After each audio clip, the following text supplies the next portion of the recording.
Une trentaine d'auteurs étaient présents il y a quelques jours au Jardin du Maine pour la Ronde des livres. Cette manifestation, la première, organisée par la ville de Luçon et le Forum, avait pour but de faire se rencontrer des écrivains, locaux pour la plupart, et des lecteurs.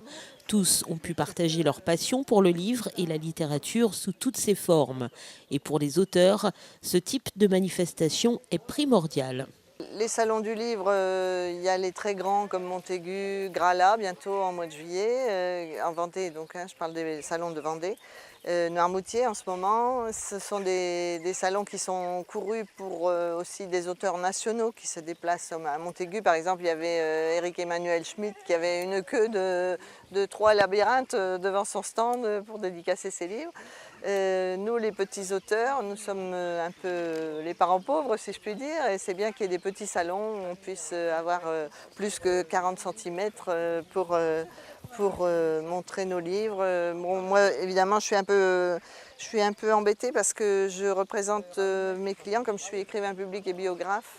J'ai des livres de plusieurs personnes, donc c'est un petit peu serré sur ma table, mais ça permet aussi d'aborder tous les thèmes. Au hasard des stands, le public a pu discuter avec tous ces auteurs et parmi eux, ce jeune écrivain pour enfants de Nallier, Yvan Magot, qui a écrit son premier ouvrage en 2007. Depuis, il continue et a même sorti l'an passé un album illustré. Je suis enseignant en fait et c'est un exercice de lecture qu'on donne assez régulièrement au CE1, CE2, les classes que j'ai pu faire dernièrement. Donc je me le suis appliqué à moi-même et je me suis amusé, je l'ai modifié un petit peu. C'était juste pour le plaisir au départ, c'était pas destiné à être publié. Une fois qu'il a été fini, je me suis dit bon, c'est dommage, autant essayer d'en faire quelque chose.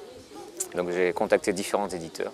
J'aimerais bien en faire d'autres. J'en ai un autre sur le même principe avec un autre animal et j'ai un autre album en préparation derrière. Donc j'espère que je pourrai en faire d'autres. Cette ronde des livres a permis également, à travers la présence de ces auteurs, de défendre l'industrie du livre, souvent mise à mal, et notamment par les tablettes et les livres numériques. Autant de nouvelles technologies qui ne convainquent pas vraiment les auteurs. Moi, à titre personnel, j'ai du mal à lire sur un écran, mais quand on rencontre des lecteurs dans différents salons qu'on peut faire, on voit que c'est un problème d'âge, je dirais. Les plus jeunes générations, la tablette, tout ça, ils lisent beaucoup dessus. Et dès qu'on s'adresse à des gens de 30, 40 ans et plus, eux, ils préfèrent vraiment le papier. Le livre électronique est bien, si vous voulez, mais ça ne remplacera jamais un livre papier, un support papier, quelque chose qu'on touche et qu'on... Donc moi, personnellement, je ne suis pas très lecteur électronique.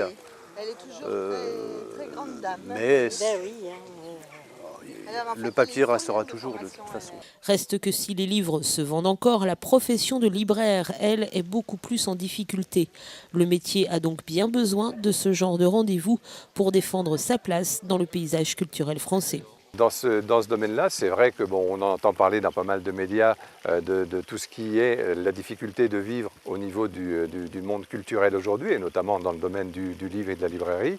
Par contre, j'étais il y a 15 jours aux rencontres nationales de la librairie à Bordeaux, où plus de 550 libraires de France étaient réunis, et j'y ai trouvé quand même beaucoup de raisons d'espérer. On voit bien que le métier de libraire, c'est pas un métier de commerçant traditionnel, c'est d'abord un métier de militant, et je crois que nous sommes vraiment des militants de la culture en tant que libraire indépendant.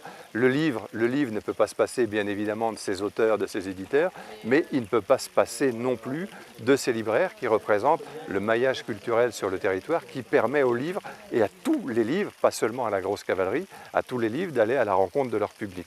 Bref, une ronde des livres qui ne demande qu'à grandir et surtout se pérenniser.